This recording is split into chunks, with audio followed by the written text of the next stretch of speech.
नमस्कार दोस्तों, स्वागत है आपका लखनऊ लॉ क्लासेस में। आज हम बात करेंगे अंतर्राष्ट्रीय विधि के आधुनिक काल यानी मॉडर्न पीरियड के बारे में, जो 16वीं से 19 शताब्दी तक फैला हुआ था। तो आइए देखते हैं। ये बात करते हैं राष्ट्रों का उदय, राइज ऑफ नेशंस पे। तो इस काल में सबसे बड़ा परिवर्तन यह हुआ कि राष्ट्र एक स्वतंत्र कानूनी इकाई के रूप में उभरा। राज्य अब किसी धार्मिक संस्था या चर्चा के अधीन नहीं रहे, बल्कि अपने निर्णय स्वयं लेने लगे। जैसे पहले चर्च ही सिर्फ डिसाइड करता था, अब वैसा नहीं है। और अब इस समय में ही राज्य अपनी सीमाएं, सरकार और कानून तय करने लगे। तो इसमें कहा गया राज्य की संप्रभुता आनी शुरू हुई।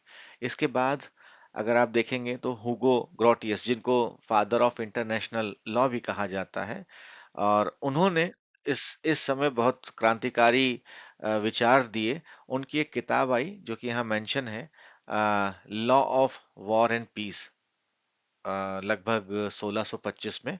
तो उसमें उन्होंने कहा कि natural law applies to all nation whether they believe in God और नॉट। तो इस लाइन ने काफी कुछ चीजें बदल दी, और काफी जो धार्मिक परंपराएं चल रही थी, आस्थाएं चल रही थी, उसको थोड़ा रीजंस और मोरालिटी की तरफ लेके गए, और वहां से उन्होंने जो इंटरनेशनल लॉ में काफी कुछ परिवर्तन देखने को मिला। इसके बाद बात करते हैं, अगर हम जैसे इसी में ही बात करें तो चर्च लॉ और डिवाइन लॉ की बात हो रही थी इस समय। तो जो हुगो ग्रोटियस थे, उनका कहना यह था कि कानून का उद्देश्य ये नहीं है कि आप युद्ध करें। उसका उद्देश्य है कि जो शांति है उसको बनाए रखें। यानी कि युद्ध जस्ट अनजस्ट के हिसाब से नहीं, अब युद्ध की जगह शांति स्थापित करिए। ऐसे ही अब नेक्स्ट पॉइंट पे जाते हैं, ट्रीटी ऑफ वेस्टफीलिया। ये लगभग 30 इयर्स की वॉर रही है, उसके बाद जाकर के ये ट्रीटी साइन हुई। तो इस ट्रीटी जो कि 1648 में ट्रीटी ऑफ वेस्टफीलिया के नाम से है, ये आधुनिक अंतरराष्ट्रीय व्यवस्था की नींव रखता है। क्यों रखता है, इसके बारे में समझते हैं। इस संधि ने, जब ये संधि हुई, तो इस संधि ने यह तय किया कि प्रत्येक राज्य को अपने क्षेत्र का पूर्ण संप्रभुता होगी। कोई भी राज्य दूसरे के आंतरिक मामलों में हस्तक्षेप नहीं करेगा, और सभी राज्य सामान्य और स्वतंत्र माने जाएंगे। तो ये जो तीन विचार थे, इसी को ही यूनाइटेड नेशन चार्टर का आधार बनाया गया आगे जाकर के। तो ये एक इम्पोर्टेंट पॉइंट रहा है। इसके बाद हम बात करते हैं, 18वीं शताब्दी में एक और ट्रीटी हुई, ट्रीटी ऑफ यूट्रेक्ट। और ये 1713 में हुई, जहां पे बात होती है बैलेंस ऑफ पावर, यानी संतुलन की शक्ति का सिद्धांत अपनाया गया। इसका उद्देश्य इसका इसका उद्देश्य था कि किसी भी राज्य को इतना शक्तिशाली ना बनने देना कि वह दूसरों पर हावी हो जाए।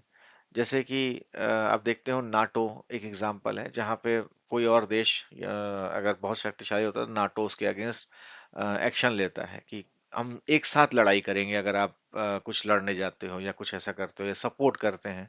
तो इससे बैलेंस ऑफ पावर बना रहता है। अब नेक्स्ट पॉइंट पे हम बात करते हैं, यहाँ पे लॉ ऑफ सी और डिप्लोमेटिक इम्यूनिटी की बात आती है। तो पहले क्या होता था कि कोई समुद्री कानून फिक्स नहीं थे, अब यहाँ पे कोडिफिकेशन होने लगा, नेविगेशन होने लगा। तो जो लॉ ऑफ सी है, उनका निर्माण शुरू हुआ कि व्यापार कैसे होगा। और जो डिप्लोमेटिक इम्यूनिटीज हैं, उनके लिए यानी कूटनीतिक प्रतिरक्षा के कुछ नए सिद्धांत बने, जहां पे राजदूत जो होते थे, एम्बेसडर, उनको विदेशी भूमि में कानूनी सुरक्षा मिलने लगी। तो ये एक बहुत इंपॉर्टेंट चीज हुई मॉडर्न पीरियड में इंटरनेशनल लॉ के प्रोस्पेक्ट से। ऐसे ही एक आपने सुना होगा, Vienna convention on diplomatic relation. तो ये जो आधार है वियना का, वो यहीं से आ रहा है।